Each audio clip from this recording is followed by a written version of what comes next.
आप सबको मेरे YouTube चैनल अमायरा टून पर स्वागत है। रामपुर गांव के किनारे एक पुरानी झोपड़ी में एक अकेली बुढ़िया रहती थी।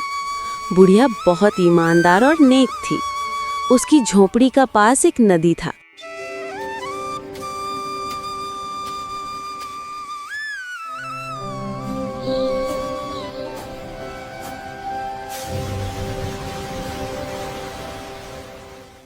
रोज सुबह वो अपनी छोटी सी मटकी में दही लेकर गांव की गली गली दही बेचती थी। दिन भर धूप, गर्मी और धूल मिट्टी झेलकर वो कुछ पैसा कमा लेती थी और उन्हीं से अपनी जिंदगी चलाती थी। पर फिर भी कभी-कभी ऐसे भी दिन आते थे जब दही बिकता ही नहीं था और उसे खाली पेट ही सोना पड़ता था। एक दिन सुबह सवेरे बुढ़िया अपना दही का मटका लेकर निकली।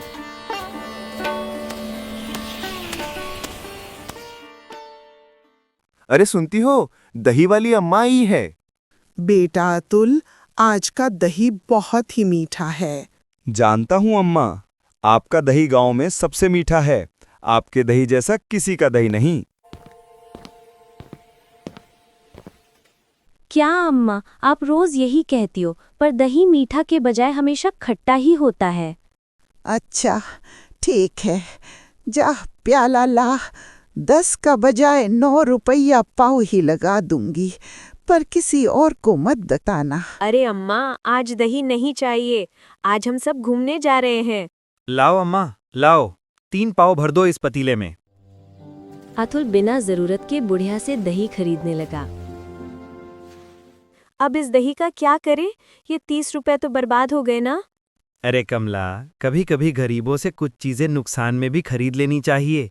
इन बेचारों का घर तो हमारे 10-20 रुपए से ही चलता है। बात तो बिल्कुल सही है, लेकिन जब अपना बुरा वक्त आता है तो साथ देने वाला कोई भी नजर नहीं आता। तुम भी ना हर बात का खाल निकालती रहती हो। चलो जल्दी चलो, नहीं तो बस निकल जाएगी। अतुल रामपुर गांव का सबसे ज्यादा पढ़ा लिखा, समझदार और रहमदिल लड़का था। वो उस बुढ़िया के साथ हमेशा प्यार और इज्जत से पेश आता था। कभी उसे अपने साथ बिठाकर खाना खिला देता, तो कभी चुपके से अपने ही जेब से कुछ सिक्के गिराकर कहता, अम्मा, लगता है तुम्हारे पैसे गिर गए। इस तरह वो हर रोज किसी न किसी बहाने से बुढ़िया की मदद करता रहता था। एक दिन बेचारी बुढ़िया थक हार कर एक बड़े गूलर के पेड़ के नीचे बैठ गई। आराम करते करते बेचारी बुढ़िया को नींद आ गई। तभी अचानक ऊपर से गोलर का फूल टूटकर सीधा उसके दही की मटकी में गिर पड़ा और खाली मटका दही से फिर भर गया। जब बुढ़िया की आंख खुली तो उसने दही से भरे मटके पर ध्यान नहीं दिया। सीधा मटकी उठाई और बेचने के लिए गांव की तरफ निकल पड़ी। दही ले लो, दही, मीठे दही, दही ले लो, दही। दही वाली बुढ़िया, रुको, आ रहा हूँ। दही वाली बुढ़िया, दही कैसे पाव दे रही हो? बेटा 10 रुपया पाव है। अगर ज्यादा लोगे तो कुछ कम कर दूंगी। लाओ, पहले थोड़ी चखने को दो। अगर मीठा होगा तो लूंगा। जब बुढ़िया मटके से थोड़ी दही निकालने गई तो वो मटका देखकर चौंक गई। पूरा दही से भरा हुआ था। वो हैरान रह गई, क्योंकि आधा मटका दही तो वो सुबह ही बेच चुकी थी। फिर ये मटका दोबारा कैसे भर गया? पर बुढ़िया करती तो क्या करती, उसने डरे डरे उसको थोड़ी सी दही चखने को दी, क्योंकि उसे पता था कि उसकी दही तो कभी मीठी होती ही नहीं। ऊपर से आधा खाली मटका अचानक भर जाने का नजारा उसे डरा चुका था। जब उसने दही चखकर देखा तो वो खुश हो गया और बोला, अरे बुढ़िया, ये दही तो बहुत ही मीठा है। लाओ 2 किलो दे दो। ये बात सुनकर बुढ़िया चौंक गई और खुशी से तुरंत उसके लिए 2 किलो दही पांव से नाप नाप कर भरने लगी। जब वो आदमी दही लेकर वहां से चला गया तो बुढ़िया ने जल्दी जल्दी मटके से थोड़ा दही निकालकर खुद चखना शुरू किया। एक ही पल में उसके चेहरे पर मुस्कान फैल गई। दही वाकई बहुत मीठा और स्वादिष्ट था। ये देखकर बुढ़िया की आंखें खुशी के आंसुओं से भर आईं। बुढ़िया खुशी खुशी झूमती हुई दही बेचने लगी। दही ले लो, दही, मीठे दही, दही ले लो, दही। जैसे ही वो मटके से दही निकालती, मटका फिर से दही से भर जाता था। दही मीठा और बहुत स्वादिष्ट था, इसलिए आज उसने रोज से कहीं ज्यादा पैसा कमाया। जब बुढ़िया ने अपने हाथों में इतना सारा पैसा देखा तो उसका दिल खुशी से भर गया। वो तुरंत बाजार गई और इन पैसों से अपने घर के लिए सारा राशन खरीद लाई और वो दही के मटके को बहुत प्यार से घर के एक कोने में रखकर खुशी खुशी उसे देखने लगी। उस दिन बुढ़िया ने पेट भरकर अच्छा अच्छा खाना खाया और फिर आसमान की तरफ हाथ उठाकर बोली, ए ऊपर वाले, तेरा शुक्र है, आज तूने मुझे पेट भर खाना नसीब किया।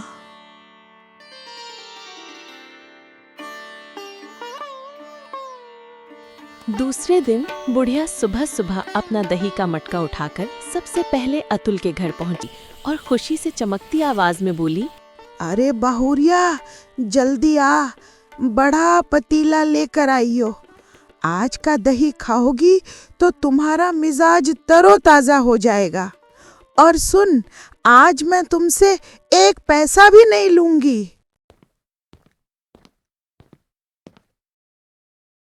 क्या बात है अम्मा, आज तो आप बहुत खुश और दयालु लग रही हो। हाँ बहुरिया, भगवान ने मेरी खट्टी दही को मीठा बना दिया है। बुढ़िया ने खुशी खुशी अतुल की पत्नी का पतीला दही से भरना शुरू किया। तभी अतुल की पत्नी ने कहा, अरे अम्मा, रहने भी दो, इतना सारा दही का पैसा मैं कहाँ से लाऊंगी। अरे बहुरिया, तुझसे पैसा किसने मांगा? आज का दही अतुल और तुम्हारे लिए बिल्कुल मुफ्त है। पूरे गांव में एक अतुल ही तो है जो इस बुढ़िया को इज्जत और हमदर्दी से देखता है, वरना बाकी पूरा गांव तो इस बुढ़िया को पूछना तो छोड़ो, देखना भी जरूरी नहीं समझता। बुढ़िया दही देकर खुशी खुशी गांव की तरफ बेचने निकल गई। उधर अतुल की पत्नी हैरान थी और मन ही मन सोच रही थी कि आखिर आज कौन सी बात हो गई है जो बुढ़िया इतना सारा दही मुफ्त में दे गई। कमला ने पूरी बात अतुल को बताई। दोनों ने मिलकर दही चखा और जैसे ही उन्होंने चखकर देखा वो हैरान रह गए। वाकई में दही इतना स्वादिष्ट और मीठा था कि उन्हें यकीन नहीं हो रहा था। भगवान करे हर सुबह अम्मा का दही मीठा हो जाए और धड़ाधड़ बिकता रहे। हाँ, भगवान उनका भला करे, बेचारी ने आज बिना 1 पैसा लिए इतना सारा दही दे दिया। बुढ़िया रोज सुबह अपना दही बेचने निकलती और सबसे पहले कमला के घर पर जाती और बिल्कुल बिना झिझक प्यार और ममता से वो कमला को दही देती।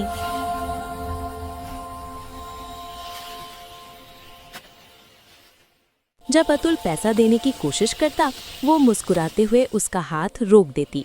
अतुल और उसकी पत्नी कितना भी जोर देकर पैसे थमाने की कोशिश करते, लेकिन बुढ़िया पैसा नहीं लेती थी।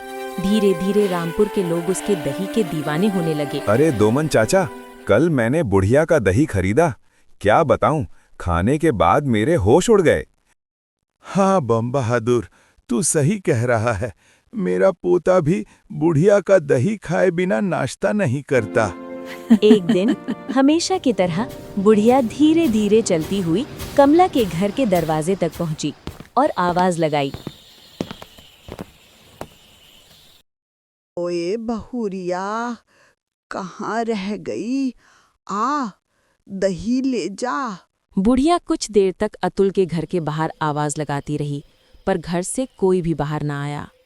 जब उसने ध्यान से देखा तो दरवाजा अंदर से नहीं बल्कि बाहर से ताला लगा हुआ था। ये देखकर वो चुपचाप अपना दही का मटका उठाई और गांव की तरफ बेचने चल पड़ी। आप अपनी दही कैसे बनाती हो जो इतनी मीठी और इतनी स्वादिष्ट होती है? ये सब भगवान की कृपा है।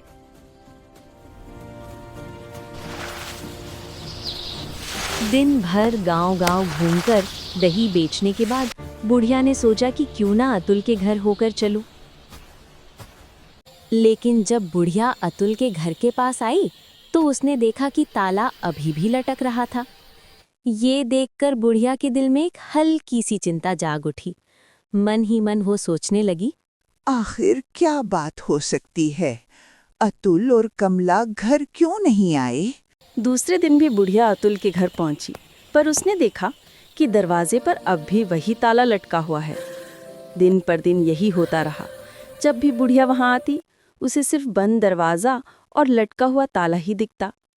पूरा दिन बुढ़िया अपना मीठा दही बेचकर अच्छा खासा पैसा कमा लेती थी, लेकिन फिर भी उसके चेहरे पर उदासी छाई रहती।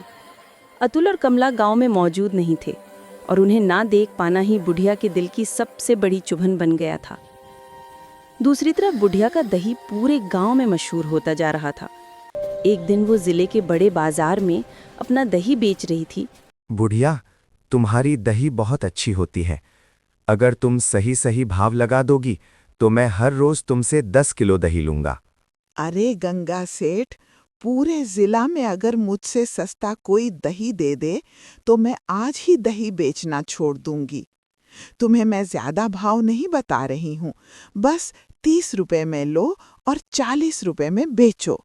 सीधा सीधा हर किलो पर 10 रुपए का मुनाफा होगा। जब बुढ़िया गंगा सेठ से मोल भाव करके जा रही थी तो अचानक उसकी नजर दूर खड़े एक आदमी पर पड़ी। सर पर भारी मोटरी उठाए वो एक दुकान से दूसरी दुकान जा रहा था।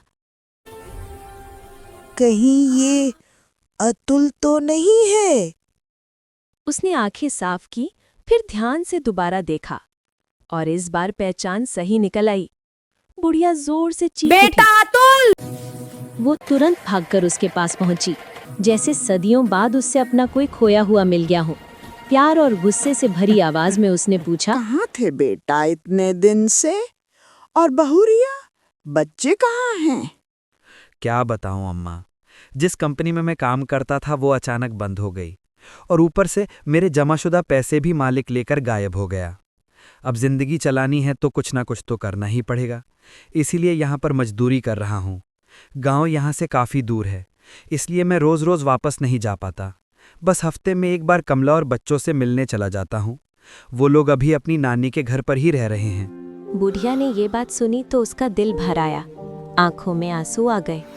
हल्की सी सिसकी के साथ वो बोली, बेटा बस अब चल अपने गांव, आज ही अपनी बहुरिया और बच्चों को भी ले आ। तुझे अब और कहीं नौकरी करने की जरूरत नहीं। बुढ़िया अपनी पुरानी पोटली खोलकर उसने मुट्ठी भर सिक्के दिखाए और बोली, देखो मेरे पास कितना पैसा है। चल घर चल, आज मैं तुम्हें एक राज की बात बताऊंगी। अतुल की होश उड़ गए इतना सारा पैसा देखकर। उसे यकीन ही नहीं हो रहा था। दिल में एक ही सवाल घूमने लगा, अरे अम्मा, ये इतना सारा पैसा आया कहाँ से? बेटा अतुल, कल सब बात घर पर मिलकर बताती हूँ। अगले ही दिन अतुल अपनी पत्नी कमला और बच्चों को साथ घर लौट आया। कुछ देर बाद बुढ़िया भी धीरे धीरे चलते हुए अतुल के घर पहुंच गई। अतुल और कमला को देखते ही उसने एक गहरी सांस भरी और फिर चुपचाप पूरी बात बतानी शुरू कर दी। बेटा अतुल, भगवान ने मेरे मटके में कोई जादू कर दिया है। मेरे मटके की दही कभी खत्म ही ये नहीं बात होती। सुनकर कमला जोर जोर से हंसने लगी और बोली, क्या अम्मा, भला कभी ऐसा भी होता है? लेकिन जब बुढ़िया ने मटके की कभी न खत्म होने वाली दही का जादू दिखाया तो दोनों चौंक गए। लेकिन किसी को भी अभी तक ये अंदाजा नहीं था कि इस चमत्कार की वजह गूलर का फूल था जो मटके में गिर गया था। बुढ़िया ने प्यार से वो मटका अतुल के सामने रख दिया बेटा और अतुल, बोली, आज से ये मटका तुम्हारा है। मैं तो एक बुढ़िया हूँ, कौन जाने कब भगवान मुझे अपने पास बुला ले। अरे अम्मा, भगवान तुम्हारे दुश्मनों को भुलाए। मुझे सब पता था बेटा अतुल, तुम ही चुपचाप अपनी जेब से पैसे गिराकर मेरी मदद करते थे। तुमने हमेशा मुझे अपनी माँ की तरह इज्जत और प्यार दिया है, और आज जब तुम्हें सच्ची में एक माँ के सहारे की ज़रूरत है तो बताओ, क्या मैं पीछे हट सकती हूँ? कमला चुपचाप उनकी हर बात सुन रही थी और उसकी आंखों से खामोशी में आंसू बहते जा रहे थे। आखिर वो खुद को रोक ना पाई, धड़ से बुढ़िया को गले लगा लिया और रोती हुई बोली, अम्मा, मैंने हमेशा आपके बारे में गलत सोचा, पर मेरे पति से ही कहते थे, भले के बदले हमेशा भला ही होता है। चाहे देर सवेरे ही क्यों ना हो। अतुल पढ़ा लिखा और समझदार था। उसने सोचा कि बुढ़िया की दही को एक पहचान मिलनी चाहिए।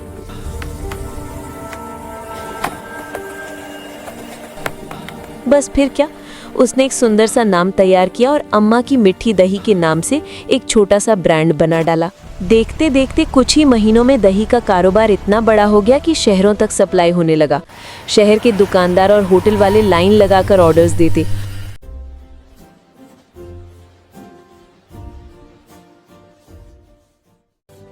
देखते देखते अम्मा की मीठी दही का ब्रांड इतना फेमस हो गया कि एक दिन उसका दही विदेश भेजा जाने लगा।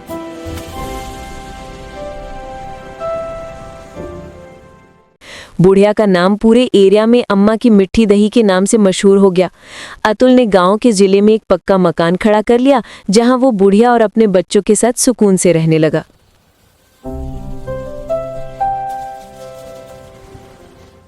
पर हर दिन एक जैसा कभी नहीं होता। एक दिन बरसात का मौसम में बारिश और तूफान आया। इतनी तेज बारिश हुई कि पूरा रामपुर में पानी भर गया। खेत डूब गए, फसलें मिट्टी में मिल गई और घरों तक पानी घुस आया। लोगों की रोजी रोटी एक पल में टूटकर बिखर गई। गांव भर अफरा तफरी मच गई। कहीं से बच्चे रोने की आवाज़ तो कहीं से लोगों की तड़प। पूरे गांव वाले परेशान हो गए।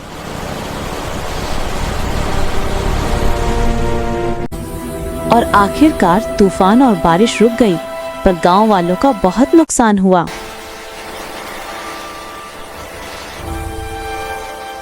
अब कैसे गुजारा होगा? घर में एक दाना तक नहीं बचा। बच्चों को क्या खिलाएंगे? रामपुर पर जैसे उदासी का साया छा गया था।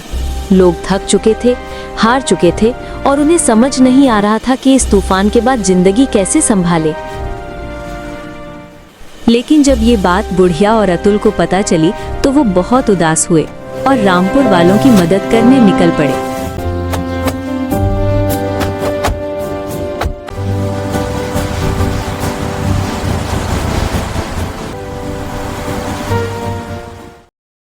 वहां जाकर उन्होंने हर घर की मदद की। जिसके पास खाना नहीं था उसको राशन दिया, जिसका मकान तूफान में टूट गया था उसका नया घर बनवाया, और जो बीमार थे उन्हें हॉस्पिटल भेजकर उनका इलाज करवाया। ये देखकर सारा गांव खुश हो गया, लेकिन कहीं ना कहीं सब लोग शर्मिंदा भी थे, क्योंकि कभी यही गांव वाले बुढ़िया को नज़रअंदाज करते थे, उसे छोटा समझते थे। और इस तरह अतुल की छोटी सी बुढ़िया के लिए हमदर्दी और बुढ़िया के अच्छे और मेहनती होने की वजह से गूलर का फूल मटकी में गिल जाना ये कोई करिश्मा नहीं था, बल्कि ये हमारे कर्मों का फल होता है, जो कभी ना कभी किसी न किसी बहाने हमें मिल ही जाता है। अच्छे का अच्छा और बुरे का बुरा। इसलिए प्यारे बच्चों, हमें चाहिए कि हम ज़रूरतमंद की मदद फ़ायदा या नुकसान देखकर ना करें, बल्कि अपने हिस्से का कर्म करते रहें। Bye bye. अगर आप सबको मेरी वीडियो अच्छी लगती है तो प्लीज़ मेरे चैनल को सब्सक्राइब करें और हाँ, लाइक, कमेंट और शेयर करना ना भूलें।